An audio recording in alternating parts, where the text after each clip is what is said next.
como é que o diabo trabalha para neutralizar a fé do cristão?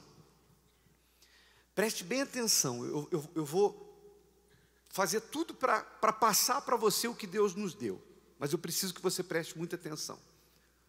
Como é que o diabo trabalha? Como é que ele faz? Qual é o modo de operar dele para neutralizar, para anular as promessas de Deus? Porque, me responda com sinceridade, dentre as pessoas que professam fé nas promessas de Deus, as chamadas convertidas, ou evangélicas, cristãs, ou crentes, como se costuma falar, a maioria tem vencido ou a maioria tem fracassado? Seja sincero. A maioria dos que professam fé na Bíblia vivem uma vida de vitória ou vivem uma vida de fracasso? De fracasso, não é verdade? Mas por quê? Não seriam verdadeiras essas promessas? Por que está escrito, serás cabeça e não cauda, e a pessoa professa a fé em Deus e o incrédulo está sendo cabeça dela? Por que está escrito, estarás em cima e não debaixo, e a pessoa professa a fé nas promessas de Deus e ela está embaixo, e o ímpio está sobre ela? Por que está escrito, em paz me deito, logo pego no sono, porque só tu, Senhor, me faz repousar tranquilo? Mas a pessoa, para dormir, e olha lá se consegue dormir, ela não pode confiar só nisso, ela tem que depender de um calmante, de um sedativo, de um ansiolítico, de um antidepressivo. A família em pedaços, a vida da pessoa, sabe, não tem vida. Jesus disse, eu vim para que tenham vida e vida com abundância. Quem olha para a pessoa não vê essa vida abundante. Por quê? O que tem neutralizado? O diabo, ele sabe que a única maneira de convencer o cristão é usando a própria palavra. Foi assim, por exemplo, com Eva. Quando ele chegou diante de Eva para convencê-la a tocar no fruto que não se poderia tocar, ele disse, olha, Deus sabe que no dia em que você comer, os seus olhos se abrirão. Então ele usou como se Deus tivesse conhecimento daquilo, ou seja, ele usou o nome de Deus. Com o próprio Senhor Jesus, o diabo também usou a palavra de Deus. Na tentação ele disse, porque está escrito isso, está escrito aquilo outro. Então o diabo usou a palavra de Deus, mas Jesus, por sua vez, não cedeu, porque combateu também com a palavra. Os demônios sabem que a partir do momento que você, entre aspas, se converte, então as suas decisões, as suas ações, você vai procurar pautá-las nas Escrituras Sagradas. Porque para você, a única regra é a palavra de Deus. O diabo não é burro. Então ele usa a palavra, a própria palavra, que ele conhece melhor do que nós, para tentar neutralizar sua fé. E eu digo para você sem medo de errar, qual é a palavra mais usada pelo diabo nos dias atuais para fazer neutralizar a fé cristã, de maneira que o resultado é que nós temos um número muito grande de pessoas que professam fé em Deus e vivem uma vida fracassada? Há uma palavra que ele usa, não sei se alguém arrisca dizer qual é. Não, é da Bíblia. Tem músicas, tem mensagens a respeito disso. Alguém falou aí. Graça. Essa é a palavra que tem travado muita gente. Você está na graça. Olha, nós vivemos na graça de Deus. Jesus nos trouxe a graça.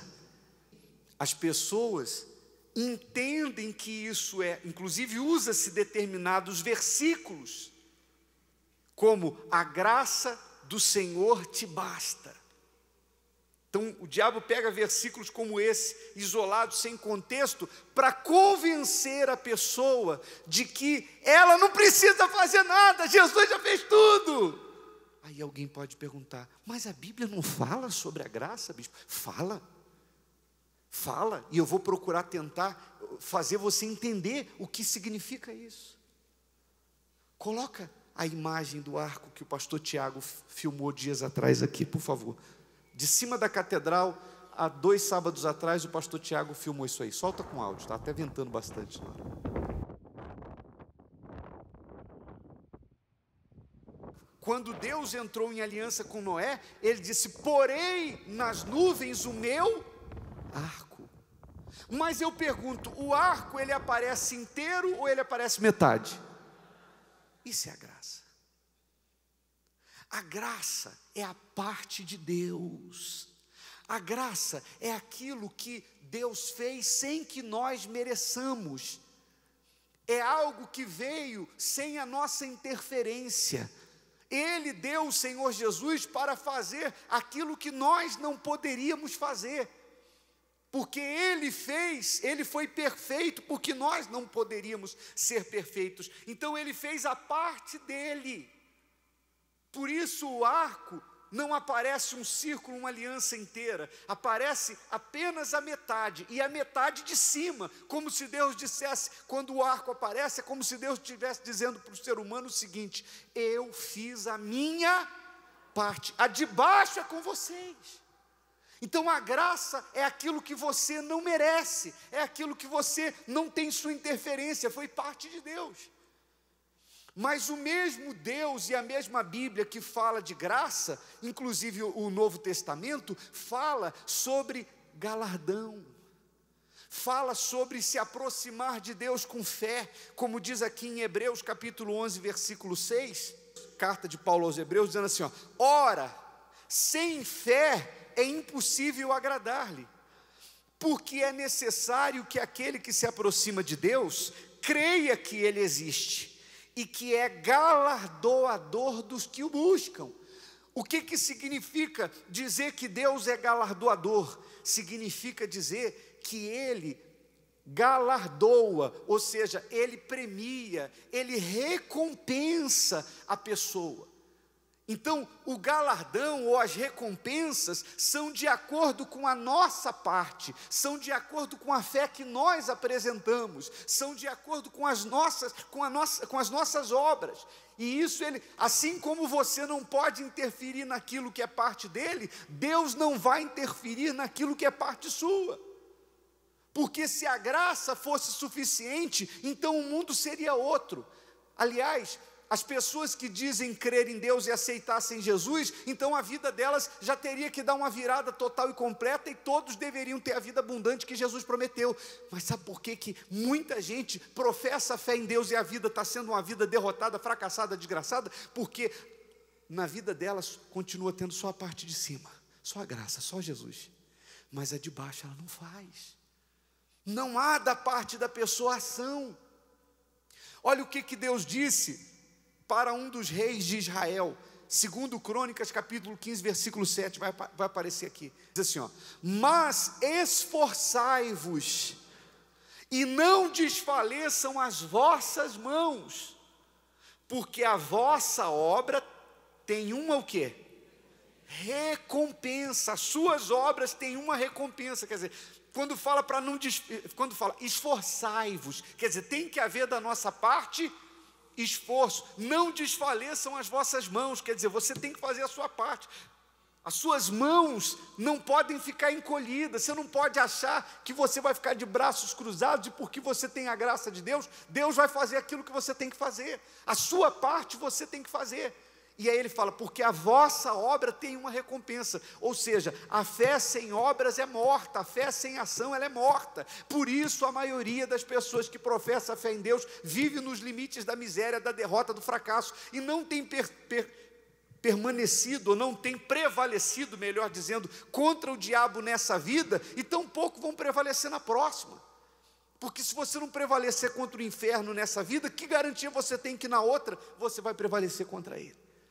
Então, uma das palavras mais usadas pelo diabo hoje em dia é a de que a pessoa não tem que fazer nada. Você tem a graça de Deus te basta. Se você não se esforçar, se você não lutar, se você não manifestar a sua fé, você não conquista as promessas de Deus, você não conquista nada. Lembra do que Jesus falou? Se eu não for, o Espírito não virá. Ou seja, para que o Espírito Santo viesse, Jesus teve primeiro de ser sacrificado. E aqueles que se candidatam ao batismo com o Espírito Santo têm que sacrificar a própria vida. Mateus capítulo 10, versículo 41 diz assim, ó, quem recebe um profeta em qualidade de profeta, receberá galardão de profeta. E quem recebe um justo na qualidade de justo, receberá galardão de justo. Ou seja, se você vem à igreja e nos vê como profeta, então você leva a sério a palavra que sai da nossa boca, e você coloca em prática, e assim como o Espírito de Deus e o fogo de Deus está em nós, ele vai estar com você também. Mas se você vem à igreja e olha para nós e nos vê como homens normais, você acha que é o pastor que está falando, a malícia entra, então nós vamos ser para você aquilo que você crê. Se você nos recebe como profetas, você vai receber o galardão de profeta também.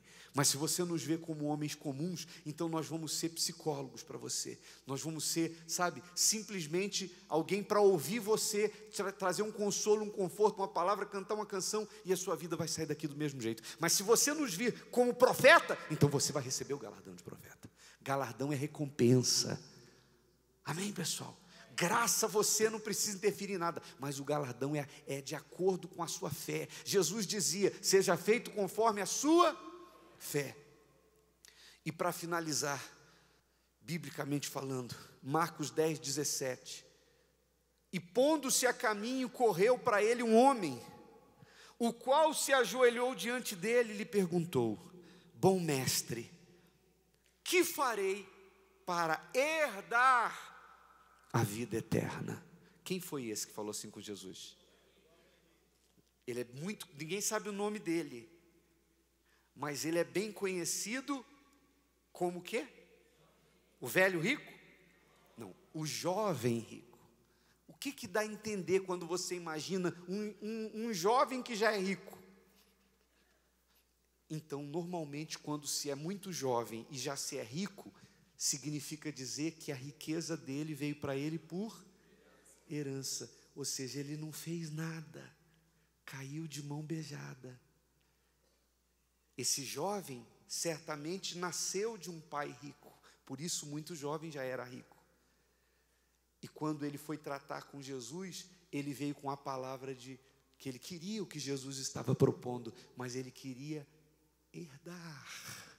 Ele disse, o que eu faço para eu herdar? E Jesus falou dos mandamentos, ele disse, isso aí tudo está tudo certinho, isso aí eu tenho feito. Mas quando Jesus tocou na ferida, quando tocou naquilo que era o que ele era pegado, que era o dinheiro, ele virou as costas e foi embora. Então, Deus não quer que você receba de acordo com o que eu planto. É a lei da semeadura. Eu colho o que eu plantar, você colhe o que você plantar. A graça do Senhor Jesus é a parte dele. Sem ela nós não seríamos salvos. Mas as nossas conquistas, a qualidade de vida que você vai ter aqui e o galardão que você vai ter no porvir é de acordo com a sua fé e de acordo com a sua entrega. É a lei da semeadura. O que você plantar, você vai colher. Vai ser feito de acordo com a sua fé. Por isso, o altar nos abençoa. Amém, pessoal?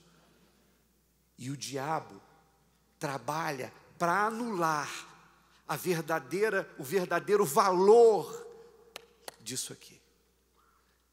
Isso aqui se chama, qual o nome? Altar. Vá no dicionário, lugar alto onde é oferecido o sacrifício. É ali que as vidas são transformadas, é ali que a pessoa chega caída, quebrada, é ali que a pessoa chega destruída, mas quando ela manifesta a fé, então desse altar brota a vida para ela.